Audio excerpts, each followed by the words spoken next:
الكبدة الاسكندراني من الأكلات اللي أنا مبحبش أكلها من برا، يعني دي من ضمن أكلات عندي كده معينة أنا مبحبش أكلها خالص من برا.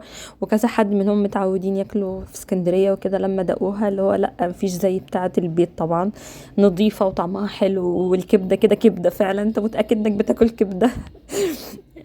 فجميلة، انا بحب اعملها في البيت قوي. انا بعملها بطريقتين، دي طريقة من الطرق وهصور لكم الطريقة التانية. انا هنا في الكبة بحط شطة وليمون متقشر عشان القشر ما ينزلش في الدقة، وتوم، كتروا توم على قد ما تقدروا، الكبدة بتحب التوم، وبعدين كزبرة، وبعد كده كزبرة ناشفة وكمون وملح وفلفل، وبعدين خل، ونضربهم. انا نزلت طريقة الطحينة دي قبل كده، بس انا هكتب لكم مكوناتها تحت الفيديو. بزود عليها بتاع معلقتين 3 من الدقة، بتدي طعم حلو ليها، بتطعم مختلف كده مع الكبدة. وبعد كده بقى هننزل بشوية زيت حلوين، ننزل عليهم بتوم مفروم. التوم والشطة والحاجات دي على حسب برضو انتوا بتحبوا الموضوع ازاي، او الليمون برضو، يعني بحبها زيادة توم زيادة ليمون، على حسب برضو انتوا بتحبوا تاكلوا الكبدة ازاي.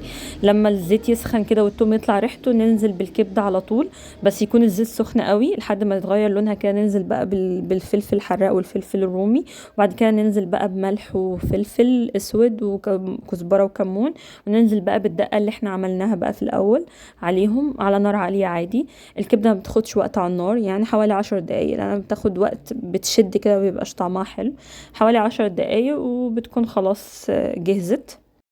طعمها فعلا مختلف عن بتاعة برا، واي حد متعود يعمل الكبدة في البيت هيعرف الفرق. فانا بحبها جدا وبحب اعملها في البيت. بس بحط معاها عيش، بس باكلها بعيش فينو، وبستخدم بقى بعصر عليه عصرة ليمون. طبعا ده اختياري، بس انا بحبها زيادة ليمون. وبنحط بقى عليها الطحينة. طبعا الكبده لازم طحينه، يعني دي اساسي اصلا. لو ما فيش طحينه في البيت مش بعمل كبده. جربوها وقولوا لي رايكم ايه، بس انا متاكده ان هي هتعجبكم. حلوه جميله يعني. انا غرام الكبده بتاعت البيت الصراحه يعني. انا قلت انا بعمل الكبده في البيت كم مره في الفيديو. باكد لكم ان انا بحب اعملها في البيت.